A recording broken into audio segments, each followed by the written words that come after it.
Bisa nih, Pak Jenderal, minum juga makan. Pak Jenderal,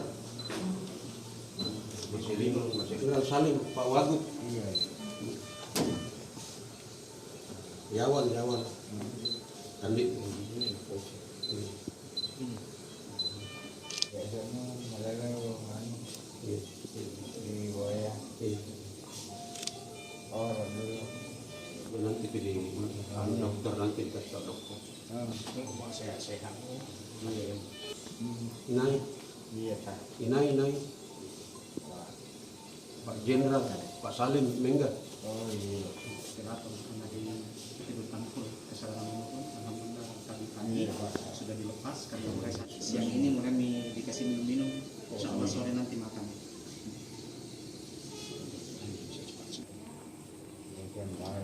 Iya. Sabar mah. Iya, puskesmas nih, Kepala puskesmas. iya, ketua PPMI. Tapi bukan bahasa Inggris. Iya, dia bukan masuk.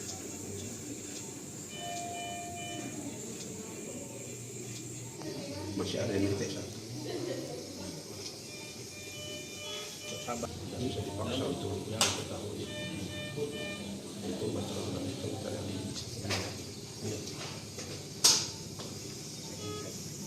Ini merawat 1-3 hari. Apa itu? Inai. Salim.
Jadi saya datang di sini untuk melihat, di samping itu memberikan rasa simpati kepada korban, baik dari masyarakat maupun dari aparat keamanan. Nah, kejadian ini harus menjadi pembelajaran buat kita semua. Pertama, dalam penegakan hukum, memang aparat harus tegas. Kepolisian ini hanya melaksanakan perintah pengadilan. Dia tidak memiliki alternatif lain untuk itu. Nah, yang kedua, pihak bersengketa juga merasa ini sesuatu yang dirasakan menzalimi. Tetapi sebagai warga negara yang baik, kita harus sadar bahwa negara ini negara hukum. Kita boleh tidak puas, tetapi hindari aksi-aksi kekerasan yang pada akhirnya merugikan semua pihak. Rakyat yang juga bahagian dari bangsa ini tidak boleh dicederai. Demikian juga aparat keamanan sebagai pelaksana tugas juga tidak boleh kita cederai. Karena itu ke depan kita harus melakukan evaluasi.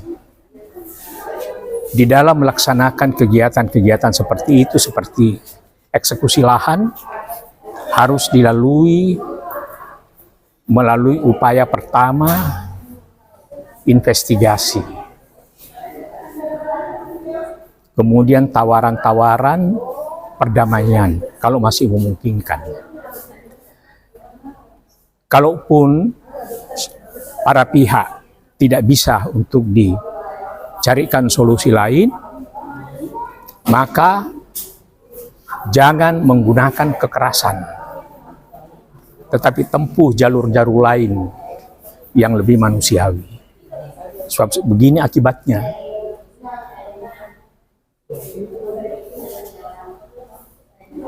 Yang justru tidak terlibat dalam sengketa juga ikut jadi korban. Prajurit yang hanya melaksanakan tugas juga jadi korban. Para pelaku lapangan juga pada akhirnya harus dibawa ke rumah tahanan kepolisian untuk dimintai keterangan. Dan ini pada akhirnya juga mengganggu keluarga mereka. Inilah yang harus kita perbaiki ke depan agar kejadian serupa tidak terulang lagi. Tadi ada warga yang di Sudan itu. Kenapa? Warga menganggap bahwa ada kesalahan prosedur dalam penangkapan. Itu sebenarnya. Kita ini bukan aparat penegak hukum, bukan ahli hukum. Penilaian itu nanti kita serahkan kepada para ahli hukum, para penegak hukum, melalui evaluasi dan analisa. Jadi kita jangan memberikan komentar sendiri bahwa ini tidak sesuai dengan prosedur hukum. Biarkan aparat penegak hukum yang menilai. Biarkan pakar-pakar hukum yang menilai. Karena ke depan masih akan ada eksekusi. Terus yang jadi korban dari apakah PNS atau bagaimana? Ya? Kalau puskesmas ya. Kenapa? Belajar itu kan. Bisa jadi itu korban. Karena rumahnya tidak berada dalam wilayah yang dieksekusi. Tapi dalam situasi seperti itu memang aparat keamanan ini, pengalaman saya di lapangan, aparat keamanan sulit membedakan mana yang betul-betul melakukan aksi dan mana yang tidak. Karena situasinya. Nah ini harus dijernihkan ke depan. Apakah bentuknya kepala kapus atau bagaimana nih Pak? Ya? Apakah kepala kapus atau bagaimana? Kepala apa? Kepala kapus. Kepala puskesmas. Nanti akan ada tim yang akan menilai apakah dia bahagian dari perusuh atau bukan. Jadi kita harus tidak boleh di dalam menilai dengan prasangka, harus dengan fakta. Itu baru bisa adil.